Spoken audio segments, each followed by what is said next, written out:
오늘 혼탁한 여러분의 영혼과 심령이 예수 이름으로 맑아지는 그런 시간 되시기를 바랍니다. 오늘은 법대로 경계하는 자인데요. 만약 구미시에 신호등이 사라지고 교통법규가 없어진다면 어떻게 될까요? 아수라장이 될 겁니다. 도로마다 막히고 서로 먼저 가기 위해 욕심부리다 서로 싸우고 교통사고가 빈번하게 일어날 것입니다. 그러다 보면 나름 생각이 있는 몇몇 사람이 일어나서 교통법규의 필요성을 외칠 것이고, 그러면서 결국 그 법규가 만들어지는 것입니다. 회사나 학교도 마찬가지입니다. 이 법이 없으면 제대로 운영되지 않죠. 사람마다, 학생들마다 자기 하고 싶은 대로 하고 제각각 자기 팔을 흔들어대니 그 조직이 제대로 운영되지 않을 것은 분명한 것입니다. 법이 있어야 합니다. 다행스럽게도 하나님께서 우리 인간에게 영적인 법을 제정해 두셨습니다. 이 법이 우리를 질서 있게 살게 하고 또 행복하게 살게 해 주는 것입니다. 만약 우리가 이 법을 벗어나면 어떻게 될까요? 안 봐도 뻔합니다. 제2의 창세기 3장 시대가 되고 창세기 6장 11장의 시대가 되는 것입니다. 즉, 시간만 나면 유튜브를 보죠. 그것도 프리미엄 회원제로 해놨으니 늘 끊김없이 폰을 보면서 시간을 때웁니다. 또 시간만 나면 마음이 너무 공고하니까 넷플릭스 회원이 되어서 늘 영화 보고 그렇게 시간을 흘려 보내는 것입니다. 영화 봐도 됩니다. 그게 무슨 죄입니까? 그게 문제가 아니라 그런 삶이 나의 흐름이 되어버리면 나의 영적 상태는 하나님에 대한 감각을 잃어버리게 된다는 것입니다. 그게 제일 큰 문제죠. 즉 네피림 24가 되는데 우리의 영적 상태를 순식간에 육신적인 사람으로 또 육신이 더 발달한 사람으로 만드는 그런 지름길이 되는 것입니다. 그리 되면 성령인도 받기가 어렵지요. 하나님의 법을 여러분의 곁에 둬야 합니다. 만약 그리하지 아니하면 여러분의 중심 속에 그나마 조금이라도 남아있던 복음에 대한 사모함 단번에 제껴버리게 되고 네피림을 즐기는 쪽으로 나도 모르게 흘러가는 것입니다. 그러므로 우리 렘넌트들에게 또 청년들에게 말씀드립니다.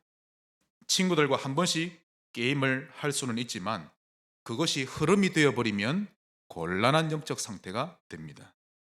그래서 휴대폰 속에 들어있는 게임은 지우시길 바랍니다.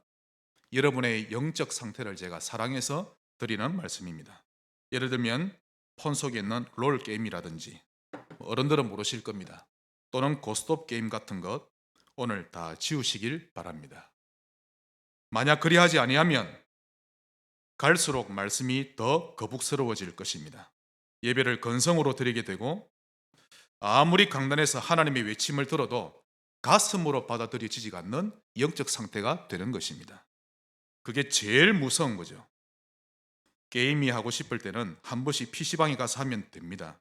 하지만 폰에 저장해 놓고 내가 원할 때마다 언제든지 그 게임을 켜서 즐길 수 있다는 것은 나는 앞으로 전도자로 살지 않겠다라는 것과 똑같은 것입니다. 아무리 류 목사님이라 해도 아무리 영성이 대단한 사람이라 할지라도 틀린 흐름을 끊지 못하면 결국 네피림 24의 영적 상태가 되어 버립니다. 그리 되면 복음으로 행복한 상태, 좀처럼 가지기 어려울 것입니다. 나는 예배도 드리고 녹취본 간간히 읽고 하는데 왜 영적으로 이렇게 회복이 안 됩니까? 그 사람의 주 기류가 네피림이기 때문에 그러합니다. 한번 따라합시다. 주 기류. 무엇이 여러분의 영적 상태를 잡고 있냐? 그 말이죠. 하나님의 법을 여러분 옆에 둠으로 평상시 하나님의 음성을 들을 줄 아는 영적 상태로 만드시길 바랍니다. 하나님을 정말 여러분이 사랑한다면 오늘 말씀에 순종하시기 바랍니다. 롤 다 지우세요. 어른들은 고스톱 다 지우시고요. 영적 상태가 모든 것입니다. 아주 젊은 나이에 모든 부와 명예를 다 내려놓고 머나먼 이국 땅에 가서 평생을 전도자로 살아갔던 수많은 선교사들처럼 어릴 때부터 하나님의 음성을 들을 줄 알고 하나님의 소원을 품고 사는 그런 렘넌트, 그런 신자 되시기를 예수 이름으로 축복합니다. 그러므로 네피림 리듬을 정리하세요. 그러면서 복음 리듬을 주 리듬으로 가져보시기를 바랍니다. 오늘 본문 디모데후서 2장 5절을 제가 원어를 보니까요, 이렇게 풀이되어 있습니다. 사람이 우승하려고 아무리 애를 쓸지라도 법대로 하지 아니하면 승리관을 얻지 못할 것이다 라고 되어 있습니다. 자, 그러면 하나님의 법이 무엇일까요? 그것이 오늘 본론 세 가지입니다. 오늘 이 법이 여러분의 심령에 그대로 새겨지기를 바랍니다. 오늘도 오전에 가정예배 드릴 때 아이들에게 물어봤죠. 법대로 경계해야 한다 했는데 법이 뭘까 하니까 십계명 뭐 여러 가지 나오는 거 있죠. 그보다 더 중요한 법이 있습니다. 첫 번째 법은 예수 그리스도를 떠나서는 아무것도 할 수 없다는 법입니다. 인정하십니까? 예수님을 떠나서는 그 어떤 것도 우리는 할 수 없죠. 하나님이 그렇게 만들어 놓으신 겁니다. 이것을 올인이라고 합니다. 카지노에서 포커 게임 할 때 어느 순간 이기겠다 확신이 오면요, 가지고 있는 돈 전부를 그 판에 다 걸어버립니다. 그걸 올인이라고 하지요. 즉 가장 가치 있는 것에 내 모든 것을 건다는 뜻인데요, 가치 발견이요 나의 인생 편집입니다. 복음이 가장 가치 있는 걸로 보여져야 내 인생을 편집할 수 있는 거 아닙니까? 신명기 6장 5절, 너는 마음을 다하고, 여기에도 마음을 두고 저기 마음 두고 아니라 다한단 말은 100%, 너는 마음을 다하고 뜻을 다하고 힘을 다하여 너희 하나님 여호와를 사랑하라. 올인입니다. 결국 옥토, 보화, 진주 운동이 올인의 모습이죠. 그리스도의 절대 가치를 발견한 자는요, 교회에서 사람 때문에 신앙이 휘둘리지 않습니다. 반드시 그러합니다. 그러므로 사람이나 환경에 흔들리지 않을 만큼 그리스도를 알아가시기를 바랍니다. 그러다 보면 그때부터 그의 신앙 색깔이 혼탁하지 않고 선명해지고요, 심플하고 감사가 있는 신자가 됩니다. 그러므로 복음에 올인하는 것이 사람으로서 가장 먼저 해야 할 일입니다. 자, 이를 위해 우리가 무엇을 해야 할까요? 바로 세 가지 운동으로 예수 그리스도께 올인하는 것입니다. 옥토, 보화, 진주, 이 세 가지 운동인데요, 이 운동들이 축복 중에 축복입니다. 우리 자로 인사합시다. 옥토 운동 합시다. 보화, 진주 운동을 합시다. 이번 한 주간 살아가시면서 이 말씀에 그렇구나 라고 무릎을 치는 그런 일이 여러 번 있어야 할 것입니다. 내가 올인할 곳이 있는 것이 잘 사는 모습 아닙니까? 다시 말해서 사람이 그리스도를 알아가다가, 이야, 그리스도가 모든 것이구나, 내가 여기에다 올인해야 되겠다 라고 깨달아진다면 그런 사람이 가장 축복받은 사람인 것입니다. 반대로 그리스도를 아무리 들어도 아무런 감동도 없고 그저 지나가는 소리로만 들린다면 사실 죽은 신자가 아닙니까? 그런 사람은 평상시 말씀을 읽으려고도 하지 않죠. 기도도 하지 않는 사람입니다. 돈이 생겨도 그냥 자기가 쓰고 싶은 곳에 써버릴 뿐이지 복음을 위해 주변을 돌아볼 만한 짜투리 그런 생각도 가지지를 못하는 것입니다.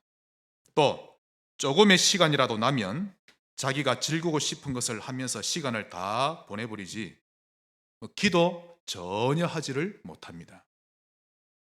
그러나 마음이 옥토인 사람은요 다릅니다. 그들은 시키지 않아도 보화 운동을 하면서 삽니다.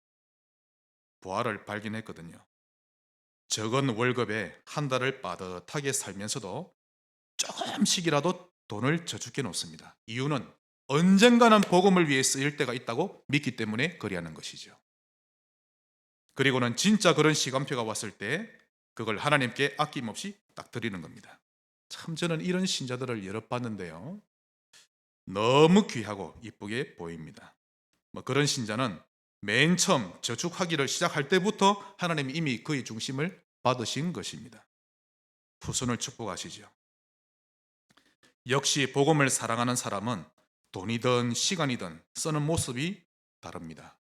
그러므로 옥토 운동하는 자는 보아 운동, 진주 운동이란 이 말을 아무리 반복해서 들어도 들을 때마다 기뻐하고 행복해하는 것입니다. 하나님의 법대로 경계하는 자죠. 나는 그리스도가 없이는 살 수 없습니다. 그런 사람입니다. 그러나 틀린 것에 올인하는 인생들이 대부분입니다. 많은 사람들이 어디에다 올인하고 있을까요? 먼저 사람에게 올인합니다. 육신적인 사랑이나 우정, 의리 이런 것에 인생을 올인하는데 이후에 마음을 줬던 사람에게 실망을 하게 되면 다 무너져 버리지요. 그래서 예수님이 분명히 말씀하셨습니다. 누가복음 10장 29절 굉장히 강조하셨습니다. 내가 진실로 진실로 너희에게 이르노니 나와 복음을 위하여 집이나 형제나 자매나 어머니나 아버지나 자식이나 전토를 벌인 자는 100배나 받되 박해를 겸하여 받고 내세의 영생을 받지 못할 자가 없느니라. 그러나 먼저 된 자로서 나중되고 나중된 자로서 먼저 될 자가 많으니라. 즉 어디에다 올인하고 사느냐에 따라서 판가름 난다는 뜻입니다. 가족이 어디 놀러 가잔다고 예배를 빠진다? 그 사람은 경계하는 자가 아닙니다. 아나니아 삽비라 가정과 같지요. 왜냐하면 그리스도의 가치를 발견 못했으니까요. 사람에게 올인하지 마시기 바랍니다. 사람 때문에 상처도 받지도 말고 너무 사랑에 빠지지도 말고. 사람은 살려낼 대상이지 올인할 대상이 아닌 것입니다. 특히 우리 이쁜 아가씨들 실그 어릴 때부터 신앙 교육 잘했다가 결혼할 때는 이상한 사람과 결혼하는데요. 제게는 멋있는 남자 꼭 데려오시기 바랍니다. 왜 아멘 안 합니까? 우리 아가씨들. 그리고 세상 사람들은 돈에 올인합니다. 특히 전문인들은 자기 일에 전생을 올인해 버리죠. 우리가 일에는 최선을 다하고 기능 서밋이 돼야 하지만 일은 올인해야 하는 영역이 아닙니다. 복음을 더 쉽게 전하기 위한 도구일 뿐이죠. 그런데 일에는 올인하는데 예수님께는 올인하지 않고 있습니다. 또 수많은 사람들이 우상에 올인하는데요. 우상에게 가서 자기 미래를 의탁합니다. 그것은 패망하는 지름길입니다. 자, 그렇다면 우리 인간은 무엇에 올인해야 할까요? 따라합시다. 복음. 복음에 올인해야 합니다. 다시 말씀드립니다. 복음에만 올인해야 합니다. 오직 그리스도, 이게 보여져야 구약 성경이 보입니다. 만약 그리스도가 안 보이면 구약을 볼 때 율법만 보입니다. 예를 들면요, 십계명을 보면서 그래 안식일을 거룩하게 지키고 도둑질을 하면 안 돼, 사람은 반듯하게 살아야지, 율법만 보이면 그렇게 살지 못하는 사람 볼 때 정죄됩니다. 그걸 신앙생활이라고 착각하지요. 그런데 분명한 사실은 죄인으로 타락했던 우리 인간들은 계명을 잘 지키는 것보다 오히려 지키지 못하는 경우가 훨씬 더 많은데, 그러다 보니 구약을 볼 때마다 무서운 하나님, 벌 주는 하나님, 이렇게만 깨닫는 것입니다. 도저히 승리할 수 없는 신앙생활이요, 하나님을 누릴 수 없는 신앙생활을 하는 것입니다. 어떻게 신앙생활을 해야 합니까? 갈보리 산에 높이 달리신 예수님을 볼 때마다 다 이루셨구나, 그게 보여져야 합니다. 그러면서 그분께 올인하는 신앙생활을 해야 되죠. 그분을 떠나서는 살 수 없다는 그 법칙을 깨달을 때까지 올인해야 합니다. 근본 문제가 여러분 보여지지 않으면 절대 올바른 신앙 안 됩니다. 근본 문제 세 가지가 보여야 오직 그리스도가 보이는 것이죠. 그러므로 복음이 보화 중에서도 보화입니다. 이 복음이 얼마나 대단한 줄 여러분 아십니까? 그리스도를 영접하고 구원받았다는 것은 어마어마한 것입니다. 하나님이 영원히 내 편이 되시죠. 과거가 발판이 되어버리고 지금 성령님이 나와 동거하시고 함께하게 만드는 것이 복음이요. 나의 미래는 사막에서 샘이 넘쳐 흐를 것이요, 광야에선 꽃이 필 것이며 작은 자가 천을 이루고 약한 자가 강국을 이루게 될 것입니다. 분명히 약속하셨습니다. 배반해도 너무 심하게 배반했던 그 유다 백성들에게까지도 끝까지 권유하며 위로하고 약속을 하셨는데, 우리는 더 볼 것도 없지 않습니까? 구원받은 신자 하나님이 반드시 인도하시는 것입니다. 결코 우리를 포기하지 않고 인도하시죠. 이 사실을 우리가 아멘하고 받아들이기만 하면 되는 것입니다. 이것이 복음의 힘입니다. 우리 다 같이 말씀 보겠습니다. 이사야 43장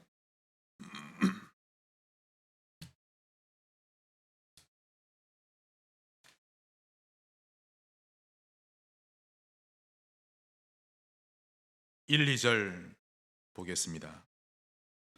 야곱아, 너를 창조하신 여호와께서 지금 말씀하시느니라. 이스라엘아, 즉 구원받기 전에 너 창세기 출신의 사람아, 구원받은 하나님의 백성아, 너를 지으신 이가 말씀하시느니라. 너는 두려워하지 말라. 내가 너를 구속하였고 내가 너를 지명하여 불러나니 너는 내 것이라. 네가 물 가운데로 지날 때도 함께하고 강을 건널 때에도 물이 너를 침몰치 못하고 불 가운데로 지날 때에도 타지도 아니할 것이요 불꽃이 너를 사르지도 못하리라. 4절, 네가 내 눈에 보배롭고 존귀하며 내가 너를 사랑하였은즉. 아멘. 하나님을 떠나서는 아무것도 할 수 없다는 법을 만드시고는 그 법을 친히 적용해 가시는 것입니다. 우리 하나님은 사랑의 하나님이십니다.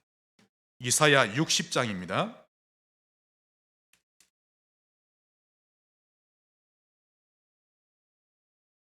십계명을 보기 전에 하나님 없이는 살 수 없는 그 법이 여러분의 눈에 보여지셔야 합니다. 60장 제일 끝절입니다. 22절, 우리 다 같이 읽겠습니다. 그 작은 자가 천명을 이루겠고 그 약한 자가 강국을 이룰 것이라.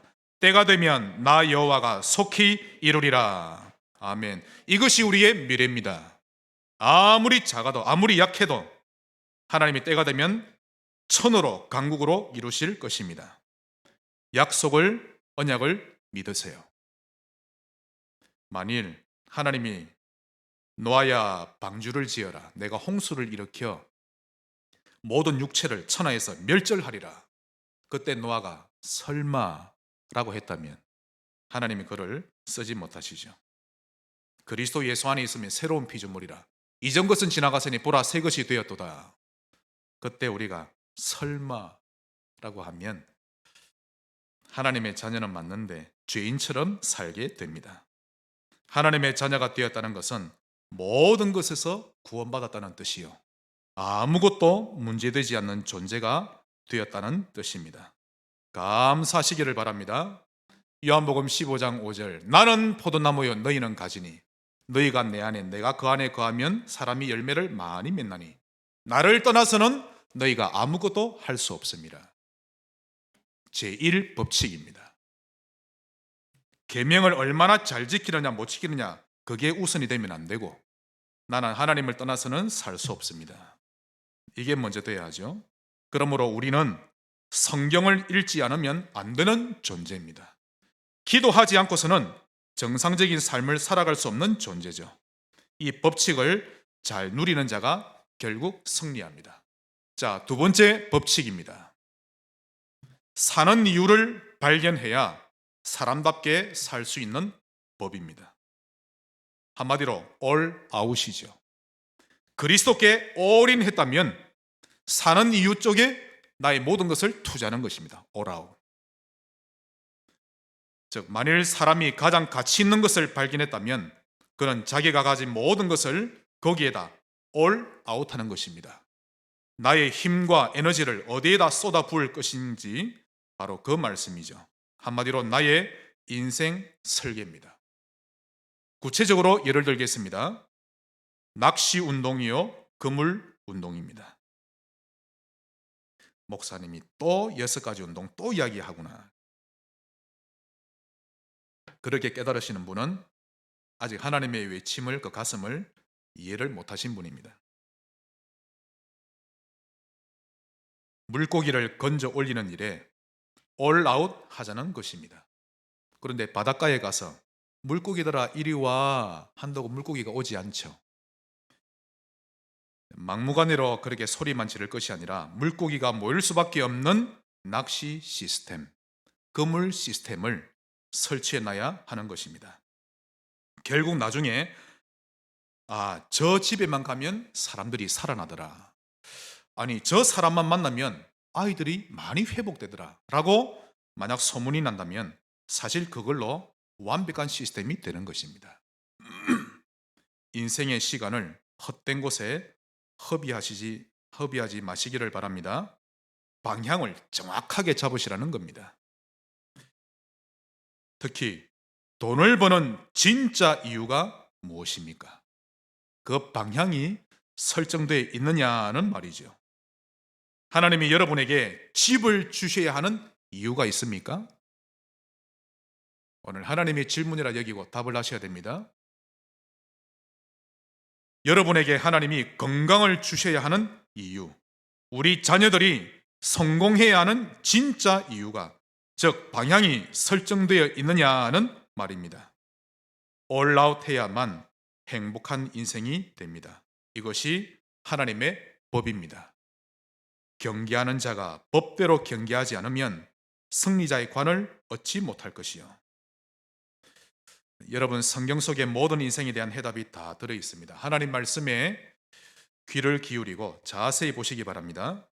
예수 그리스도를 떠나서는 살 수 없는 존재라는 법과 사는 이유를 모르고서는 인간답게 살 수 없는 그 법을 오늘 온전히 회복하시기를 바랍니다. 이를 위해서 어떻게 하면 됩니까? 복음의 기류가 흐르게 하셔야 합니다. 한번 따라합시다. 복음의 기류. 여러분이 복음의 기류가 흐르는 사람은요, 오직 그리스도, 오직 전도가 발견되게 되어 있습니다. 당연성이죠. 그런데 전도자의 삶을 살지도 않으면서 탁상공론하듯이 이론적으로만 알고 말씀을 쪼개고 분석하고 하다가 왜 목사님은 그리스도 얘기만 하고 매번 전도 얘기만 합니까? 그런 무서운 소리를 하게 되는 것입니다. 전도가 다이며 전도 외에는 다 필요 없습니다 라는 결론이 나는 사람은요, 그때부터 전도 외에 다른 것들이 전도 때문에 필요하구나 라고 깨달아지게 되는 것입니다. 사람이 착하게 살아야지, 저러면 안 돼, 이것하고 그리스도를 전하기 위해서 내가 저 사람과 인간관계를 참 잘 맺어야 되겠다, 저 사람은 성격이 참 거칠구나, 그러나 복음을 받으면 귀하게 쓰임 받겠다, 이건요 완전히 다른 것입니다. 왜 저 사람은 저리도 부드럽지 못하고 딱딱해가 아니라 저 성품을 하나님이 아시고 부르셨으니 가장 알맞게 하나님이 쓰실 것이다. 완전히 다르죠. 올인할 곳과 올아웃할 곳을 찾지 못하면 이처럼 사람을 보는 눈도 완전히 다른 것입니다. 그러므로 항상 오직 복음이라는 기류가 흐르게 하시기를 바랍니다. 이게 제일 중요합니다. 오늘 말씀 가운데 나의 삶에 복음이라는 것이 주 기류로 흘러야 합니다. 아니 나는 구원의 길도 한 번씩 그리고 기도 수첩도 하고, 근데 왜 이리 마음이 많이 힘듭니까? 주 기류가 다른 거기 때문에 그러한 것입니다. 아무리 선행을 많이 한다고 해서 교통사고가 안 나는 것 아닙니다. 기부를 아무리 많이 한다고 해서 그 집에 도둑이 들지 않는 것 아닙니다. 인생길에는 사건 사고가 수도 없이 일어나죠. 그러므로 평상시 은혜 속에 있어야 하는 것입니다. 그것이 최우선입니다. 그렇게 사시기 바랍니다. 어느 정도 은혜를 받으면 됩니까? 내 속에 예수 그리스도가 주된 기류로 흐를 때까지 그 기류가 나를 보호하고 살려내는 것입니다. 나도 모르게 기도하려고 한 것도 아닌데 자다 일어나 보니 내가 예수를 바라보고 있는 것입니다. 그 정도 될 때까지. 만약 예수 그리스도의 기류를 여러분께 흐르게 하신다면 지구에 있는 그 어떤 저주도 그 신자를 이기지 못할 것입니다. 만약 이만희나 마리아의 기류가 내게 주로 흐른다면 이미 거기에 잡혀 있는 것입니다. 그래서 염려하는 자를 마귀가 삼킨다는 그 말은 염려하는 그 사람에게는 예수 그리스도가 흐르지 않고 있는 영적 상태라는 것입니다. 임마누엘의 기류를 실제로 체험하시기를 바랍니다. 거룩하신 하나님의 영이 지금 나와 함께하고 계심이 너무 뚜렷하게 체험되는데 무엇이 문제가 되며 무슨 계산이 필요합니까? 그러므로 잘 살아보려고 애쓰지도 말고 응답받아보려고 틀린 몸부림치지 말고 응답받을 수밖에 없는 은혜 속으로 들어가시면 됩니다. 다른 것이 여러분에게 주된 기류가 되지 않게 해야 합니다. 게임이 여러분의 주 기류가 되면 힘들어집니다. 가수들이 부르는 노래가 여러분의 주 기류가 되지 않게 하세요. 한 번씩 카톡을 보거나 카카오 스토리 보면 가수 노래를 띄워놓는데요. 그게 무슨 죄입니까? 죄라는 말이 아닙니다. 그때 틀린 그 노래를 지은 가수의 틀린 창세기 산병의 기류가 흐르게 됩니다. 또한 의리, 미움, 염려, 두려움 이런 것들은 내가 하나님의 영을 전혀 느끼지 못하도록 회방하는 것들이죠. 영적 상태에 완전히 막아버리는 겁니다. 요즘 뉴스를 보니까요, 지금 한 달 넘도록 쌍둥이 여자 배구 선수에 대한 이야기가 계속 화두에 오르고 있는데 그녀들의 부끄러운 과거를 들추어내는 걸 멈추지를 않는 거 있죠. 돌아가는 상황을 보니까요, 아예 그 두 사람을 생매장시키려고 하는 것처럼 보입니다. 그 두 사람에 대해 용서가 안 되는 영적 상태가 훤히 보이는데요, 잘 되는 꼴을 못 보겠다는 뜻입니다. 이토록 미움의 기류는 집요한 행동으로 드러납니다. 우리도 마찬가지입니다. 우리도 들쯤에 다 부족한 게 많은데요, 내가 나의 감정을 이겨내지를 못하는 것입니다. 복음에 올인하고 빈 곳에 올아웃하는 그런 인생 되시기 바랍니다. 할렐루야! 어쩌다가 우리가 이런 법을 알게 되었습니까? 그러니 제가 오늘 본문 디모데후서 2장 5절을 볼 때 얼마나 은혜 되는지 모릅니다. 경계하는 자가 법대로 하지 아니하면 승리관을 얻지 못할 것이라. 자, 마지막 세 번째 법칙입니다. 변화를 받아야 한다는 법입니다.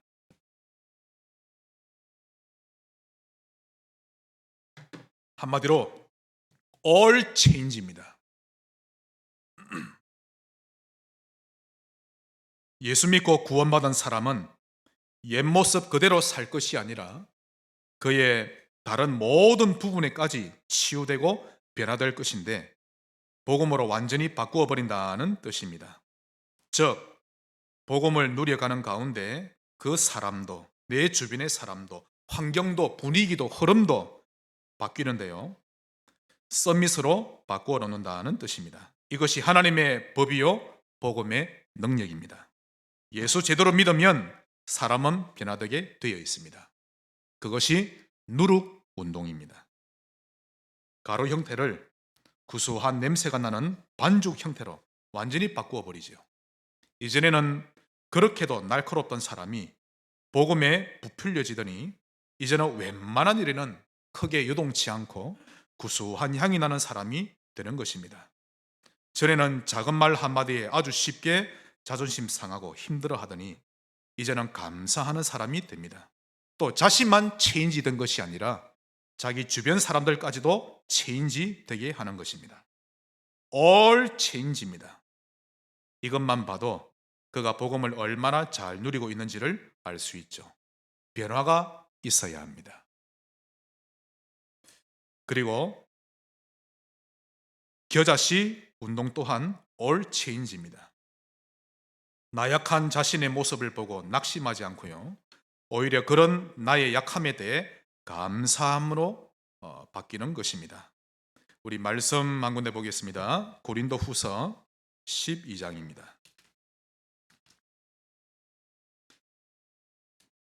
바울에게는 간질병뿐만 아니라 여러 가지 질병이 있었죠. 복음을 전하고 복음받은 사람 앞에서 쓰러지고 하니 하나님, 정말 복음에 유익하지 못하니 나를 고쳐주옵소서. 얼마나 많이 기도했는지 모릅니다. 그래서 바울이 자신의 건강을 두고 하나님께 간절히 기도했는데요, 그에 대한 하나님의 대답입니다. 12장 9절, 나에게 이르시기를 내 은혜가 네게 족하도다. 이는 내 능력이 너의 약한 데서 온전하여 짐이라.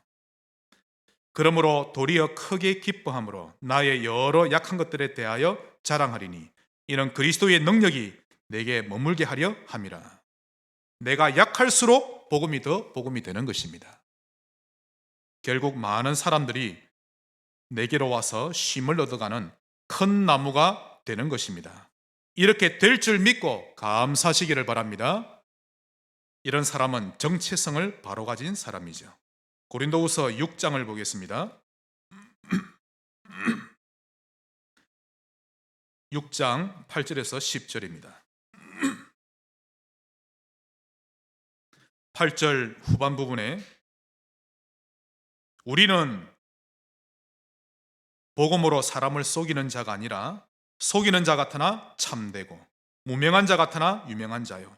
우리는 죽은 자 같으나 보라 우리가 살아있고 징계를 받는 자 같으나 죽임을 당하지 아니하고 근심하는 자 같으나 항상 기뻐하고 가난한 자 같으나 많은 사람을 부요하게 하고 아무것도 없는 자 같으나 모든 것을 가진 자로다.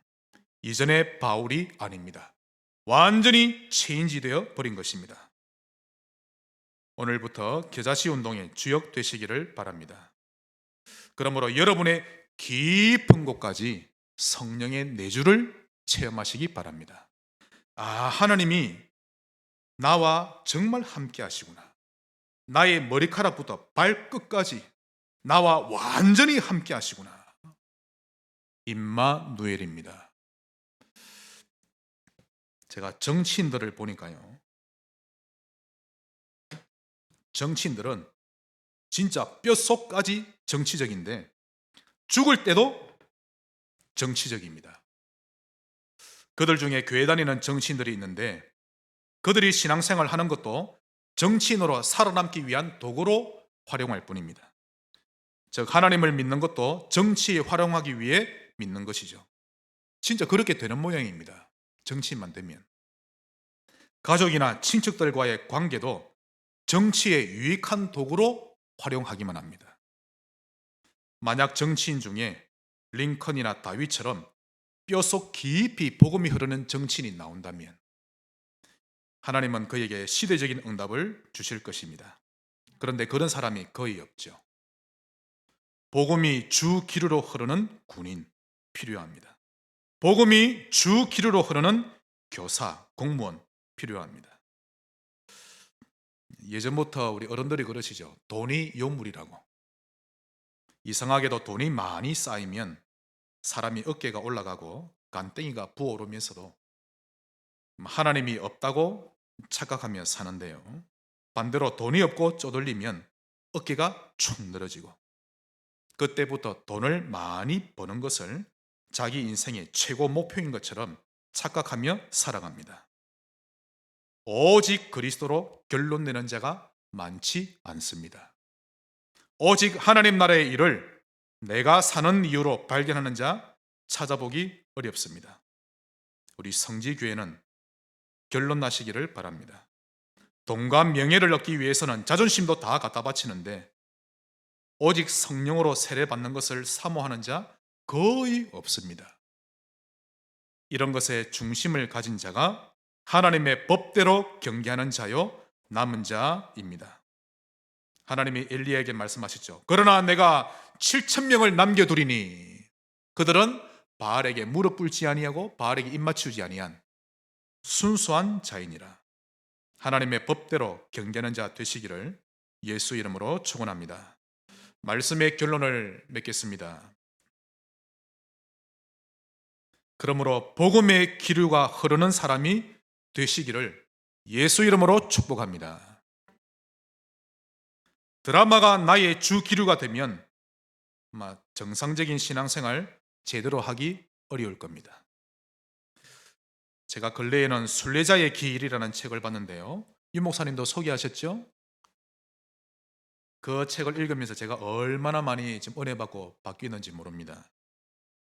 대충 줄거리를 말씀드리자면 어떤 한 사람이 성경을 읽다가 데살로니가전서 5장 17절 쉬지 말고 기도하라, 이 말씀이 꽂힌 겁니다.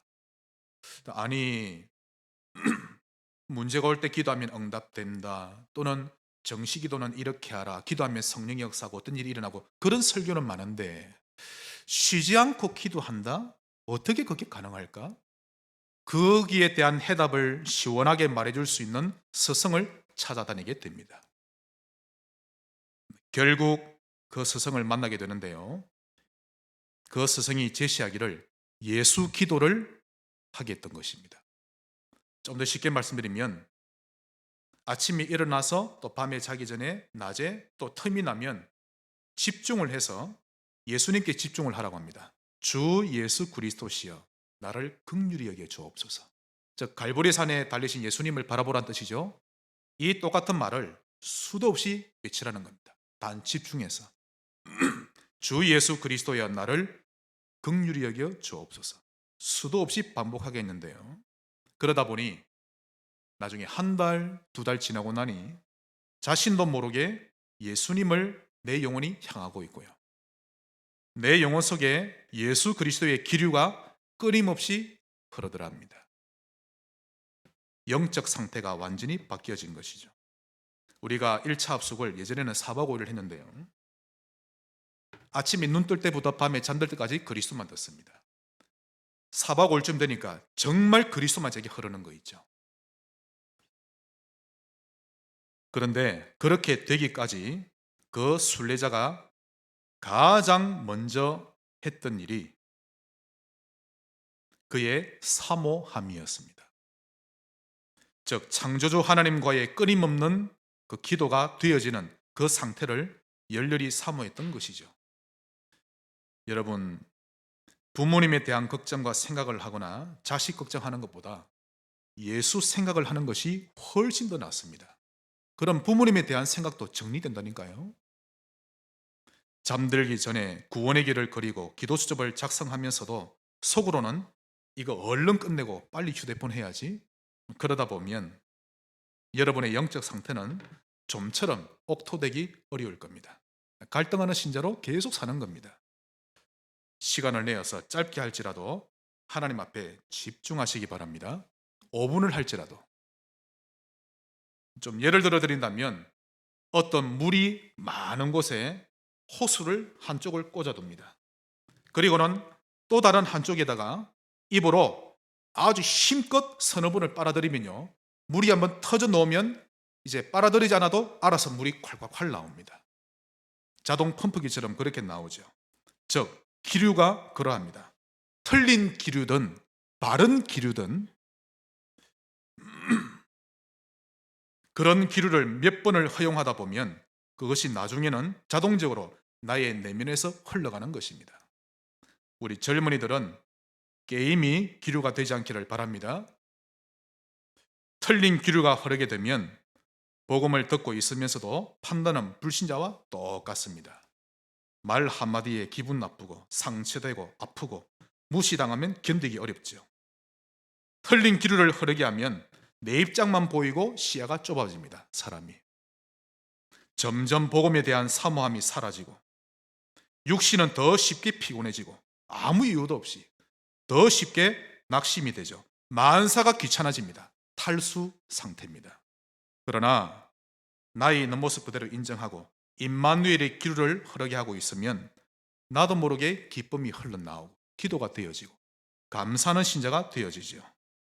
몸도 가벼워지고 덜 피곤하고 낙심하기보다 희망이 생겨나는 것입니다. 저절로 그렇게 되어지는 것입니다. 여러분, 얼굴이라는 이 단어는 두 가지 말의 합성어입니다. 얼과 꼴이 합쳐진 거죠. 얼은 무엇입니까? 정신, 마음. 꼴은요, 형태, 즉 얼굴이란 사람의 정신과 마음, 을을 담은 꼴이란 뜻입니다. 내 영적 상태가 얼굴에 그대로 드러난다는 뜻이죠.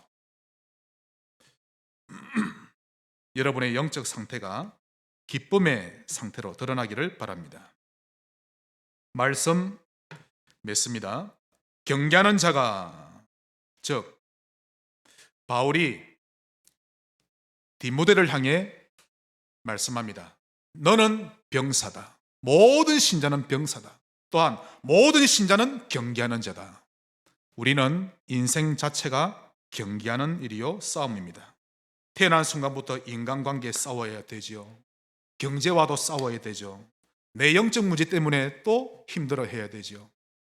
즉 모든 사람은 경계하는 자인데 법대로 경계하기를 바라는 것입니다. 제가 오늘 아침에 가정예배 드리기 전에 저의 집 거실에는 우리 새 아이가 아주 어릴 때, 이내는 한 서너 살 때 그때인데요, 그 사진이 거실에 딱 조그맣게 있습니다. 그걸 보면서 제가 기도하기를 속으로, 아비의 마음이죠. 하나님, 저 아이들도 인생이 경계하는 자로 이제 사는데 승리관을 얻는 인생이 되게 하옵소서. 하나님 아버지도 그런 마음이겠죠. 저 아이들이 어차피 사는 인생인데 사람을 잘못 만나서 또 신앙을 떠나서 피폐하게 살지 아니하고 결국 인생을 다 살고 주님 앞에 설 때 승리관을 얻는 인생을 살게 하옵소서. 하나님은 모든 신자가 경계하되 법대로 경계하며 승리관 얻기를 바라시는 것입니다. 오늘 새롭게 출발하는 인생 되시기를 예수 이름으로 축복합니다. 법대로 경계하지 아니하면 승리자의 관을 얻지 못할 것이요, 오늘 주신 말씀이 그대로 적용되게 하옵소서. 예수님 이름으로 기도합니다.